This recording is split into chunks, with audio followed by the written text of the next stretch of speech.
जियो जियो राजा रंग बाजावा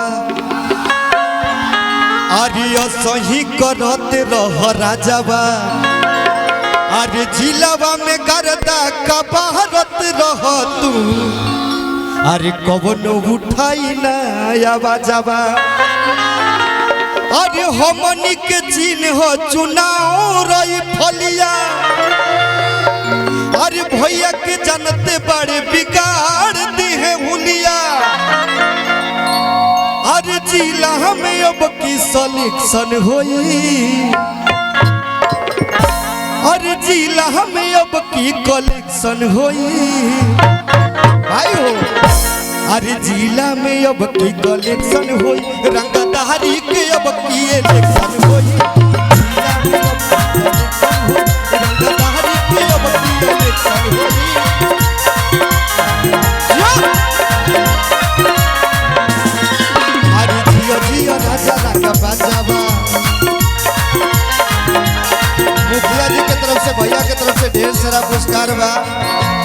आ माता रानी तरस भैया आपकी बेर हुए विधायक बने आ हमनी के प्रचार करे भैया अरे जिया जिया राजा रंग बाजावा असही करत रह राजावा जिया जिया राजा रंग बाजावा अरे असही भैया लोग के तरफ से ढेर सारा पुरस्कार बा अरे जिलावा में करदा कबारत रह तू अब हमने के ना बजा अरे कवनो उठाई ना हया बजावा भैया हो हमने के अब ना तनी बजा कोड दिखा हो भैया अच्छा हाँ ना सही बात बा भैया लोग का भी होता है भैया भैया लोग का भी दीजिए देखिए हमारे गर्जीवा लोग कह रहे कि नहीं बजाएंगे एकदम भैया 50-50 हमारे से ले लिया लोग भैया 50-50 ले लिया लोग भाई लोग कहते कि ना बजाई आप लोग गर्जीवन है हमारे अरे कोई ना दे तो भाई में से जवान हो अपन 50-50 ले लिया लोग कोनो दिक्कत ना लेकिन बाजे ना भैया कोड दैले रहे तने दिखावत रहे कि अरे जिलावा में करदा कबारत रह तू अरे कवनो उठाई ना हया बजावा कि हमनी के चिन्ह चुनाव रही फलिया अरे भैया के जानते बड़े बिगाड़ दी है हुलिया अरे जिला में अब की सलेक्शन होई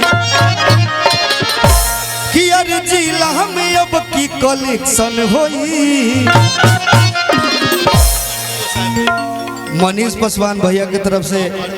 अमरजीत भैया की तरफ से पुरस्कार बा भैया एक दे दिन अच्छा रही आप बड़ भाई कर जीवन बने एक दे दे तो अच्छा रही हमू गावत रहो ना कि अरे जिया जिया राजा रंगा बाजावा असही करत रह राजावा अरे जिलावा में करदा कबारत रह तू और उठाई नया बजावा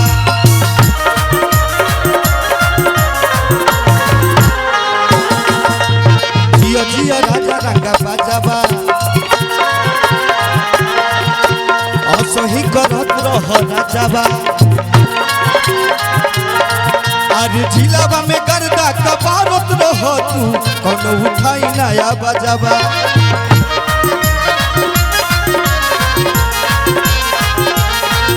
भैया हो भैया तनी से खड़ा हो जाइए लेकिन कहो भैया खातिर कि अरे जैसन सोचले रहनी कि जैसन सोचले रहनी वैसन भैया मोर बानी अरे मुखिया बिजोड़ बानी कि अपना जिलावा में कि अपना जिलावा में मचैले अलगे शोर बानी अरे मुखिया बिजोड़ बानी हो भैया लोग अच्छा भैया की तरफ से ढेर सारा पुरस्कार बा और सही आप सब आशीर्वाद देते रहे अरे है आंगनबाड़ी में पुरस्कार चलवा अच्छा भैया से मिलेंगे भैया से नंबर भी लेंगे लेकिन कहना है कि अरे धमकी का देलू